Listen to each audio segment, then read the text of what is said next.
Bonjour, bonsoir mesdames, messieurs, bienvenue dans cette nouvelle vidéo. Comme chaque vendredi et à ces mêmes heures, nous allons faire le tour de l'actualité. Et en Afrique cette semaine, particulièrement en Afrique francophone, il y a eu beaucoup de remue dans l'actualité et des actualités très positives puisque c'est l'objet de cette chaîne, vous présenter des choses positives qui se passent dans nos États. Et ce qui s'est passé de positif cette semaine, c'est au Mali et c'est également en Guinée. Donc, dans ces deux pays, il y a eu une très bonne actualité politique qui s'est manifestée et dont on va voir la réaction de la France par rapport à cela. C'est toujours de ça qu'il est question.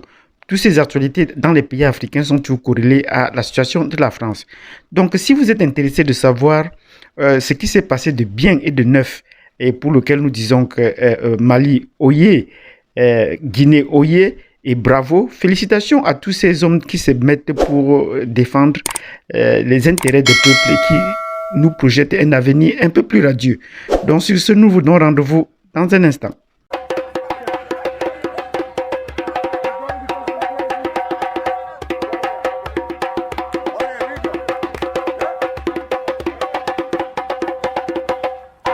Bienvenue dans cette vidéo où nous allons parler de la situation positive au Mali et en Guinée. Pour ne s'arrêter que sur ce cas, nous reviendrons sur d'autres cas comme le cas de la Côte d'Ivoire plus tard. Donc en Guinée, pour commencer par là, le président Doumbouya, le colonel Doumbouya a pris service, a pris fonction, a été investi de son rôle de président de la transition et il a lui-même déclaré, il s'est investi comme président de la transition pour la Guinée. Bon, une transition qui n'a pas de délai.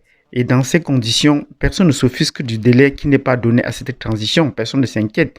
Et la personne qui s'inquiète d'habitude, qui a l'habitude de s'inquiéter, ou les gens qui ont l'habitude de s'inquiéter sont toujours la France et les Français qui s'inquiètent, qui sont toujours en train de vous dire comment la démocratie ne marche pas, comment est-ce qu'elle marche, qui sont en train toujours d'attribuer les bons pions ou les bons points ou les mauvais.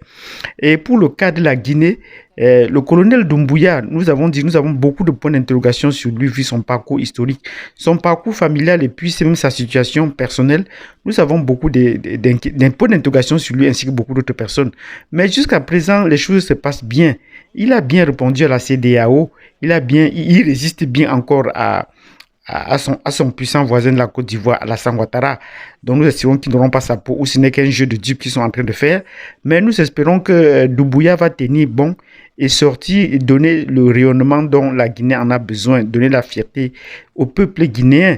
Donc, en devenant président de la transition, nous entendons maintenant qu'il signe des accords personnellement et qu'il s'investit à lancer le développement du Mali, comme de la Guinée, comme on a vu en République centrafricaine, comme on a vu également pour le cas du Mali, parce que le premier pas, ce serait la sécurité, parce qu'on ne peut pas travailler dans l'insécurisation. Vous savez, la France qui nous a colonisés, c'est un pêcheur en eau trouble.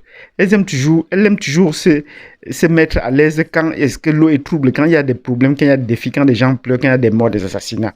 Donc nous espérons que le colonel Doumbouya, le président Doumbouya aura compris cela et qu'il faudra mettre en place maintenant une armée républicaine pour sécuriser les investissements économiques et développer vraiment le pays comme cela se doit, comme cela est en train de se passer au Mali.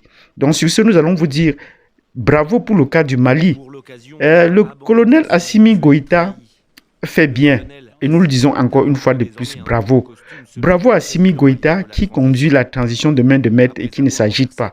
La seule sortie qu'il a faite à Macron et aux Français, c'était de dire qu'il faut qu'on réalise les accords militaires, si ces accords sont respectés ou pas. Et depuis là, on n'a pas eu de suite ou de réaction de la part de Macron. Il s'apparaît que cela laissé pantois. Mais de temps en temps, il y a un petit pays à côté qui essaie de pouvoir faire comme s'il pouvait gêner le Mali. Nous parlons du Niger. Le président Bazoum, dont on n'a jamais compris parler, ou le Niger, dont on n'a jamais compris parler sur le plan international, se met à taquiner depuis peu le Mali sur certaines, dégratigner le Mali sur certaines questions. Il serait temps peut-être que le Mali rompe les relations diplomatiques avec le Niger. Oui, c'est le moment de le dire.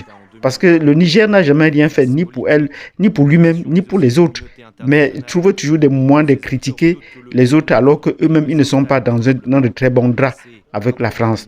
Donc, nous disons bravo au colonel Assimi Goïta qui travaille pour son pays et en silence et agit comme un militaire.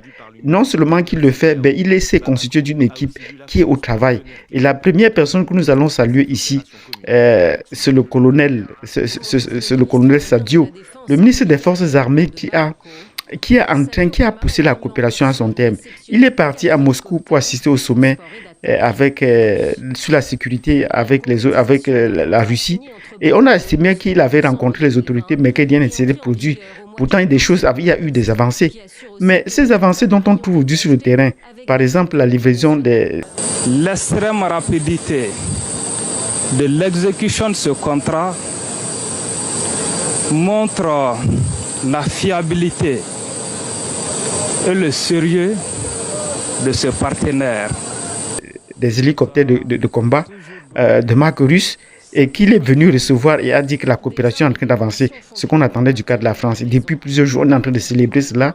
Nous disons bravo à ce colonel qui parlait clair. Voilà donc les faits probants d'une coopération qui marche.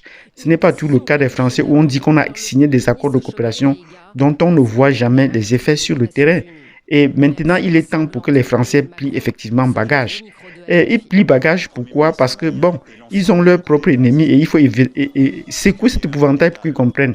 Si vous voulez faire peur à la France, et nous allons faire une vidéo là-dessus, il faut toujours parler du groupe Wagner. Oui, nous saluons le groupe Wagner et nous disons merci à ce groupe Wagner parce que juste son nom fait trembler la France. Et au départ, il y a 2 semaines, lorsque on parlait du groupe Wagner à Bamako, Paris a préféré aller chercher des informations plutôt à Moscou.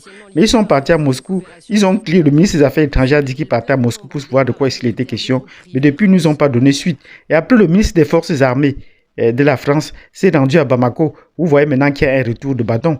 Généralement, c'est toujours les Africains qui vont à Paris rendre compte. Non, cette fois-ci, il fallait que les Français viennent sur le terrain se rendre compte parce qu'il y a beaucoup de choses qui se passent et qui peuvent les échapper. Et nous disons une fois, bravo au Premier ministre Choguel Maïga qui a pris le temps de s'asseoir, de bien réfléchir, de s'organiser et de pouvoir produire des réflexions. Avant d'aller donc au sommet des Nations Unies, où il a prononcé un bon discours, nous disons bravo à Assimi Goïta qui lui a laissé la possibilité d'aller aux Nations Unies pour prononcer ce discours.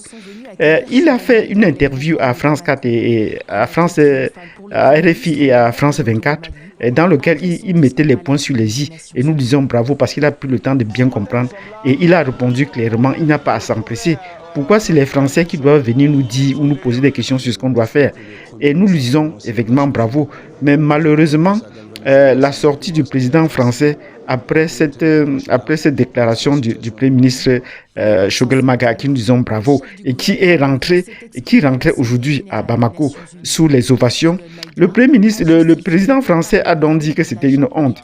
Ça, c'est vraiment un langage d'enfant. Et même quand il dit que le Premier ministre malien était un enfant, mais de quel sens est-ce qu'il comprend là? Comment est-ce qu'on peut comprendre que le président français traite le Premier ministre du Mali d'enfant? Sous quel angle est-ce qu'on peut voir ça sous l'enfant?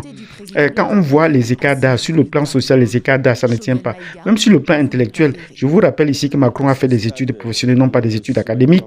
Donc, même sur le plan professionnel, ça ne tient pas. Même sur le plan de la diplomatie, depuis combien de temps est-ce qu'il est dans la diplomatie ou dans les relations internationales pour pouvoir comparer le Premier ministre malien à un enfant, même s'il explique ça, que ce sont les enfants issus des doubles coups d'État, mais cette expression n'a pas lieu d'être. Et nous essayons de le comprendre.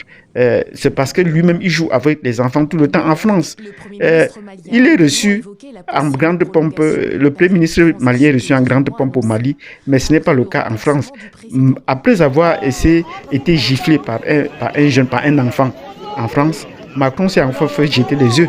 Donc, ces jeux d'enfants que Macron fait en France, qui ne le transporte pas en Afrique, parce que là, il montre lui-même qu'à force de jouer avec les enfants, lui-même, il devient un enfant alors qu'il l'est effectivement. Donc, il faut qu'il essaie de monter un peu son niveau de vocabulaire qui frise un peu l'enfantillage, le jardin d'enfants, qui retourne un peu à ses cahiers pour voir comment est-ce qu'un homme d'État de cette trempe peut réagir. Donc, nous disons bravo au Mali qui a pu mettre en place donc, cette coopération qui fait trembler la France depuis peu.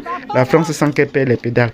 Et le peuple malien à qui nous disons bravo doit continuer à manifester jusqu'au départ complet des Français sans négociation. Les Français doivent quitter le Mali. Donc, le chassement de la France doit se poursuivre jour après jour. Et même, il faudrait qu'on commence à voir, et le peuple doit commencer également à voir comment utiliser une autre monnaie et s'éloigner progressivement du franc CFA. Donc, si vous avez apprécié cette vidéo, dans laquelle nous avons félicité le président Doumbouya qui a prêté serment aujourd'hui, nous disons bravo, et toutes les félicitations au peuple guinéen qui le soutient. Nous le disons bravo, nous disons également toutes les félicitations et bravo à tout ce peuple. Vous nous mettez des pouces, abonnez-vous, cliquez sur la notification et n'oubliez pas de nous laisser des commentaires sur le cas de la Guinée à qui nous adressons des bravos à Doumbouya. Mesdames et messieurs, bonjour et bienvenue sur notre chaîne YouTube. Sur lui, nous avons des points d'interrogation. Avant de commencer, abonnez-vous et cliquez sur la cloche de notification pour ne rien rater. Le colonel Assimi Goïta et à toute son équipe, il est en train de mettre ça en place et nous disons félicitations. Donc, merci et à plus tard.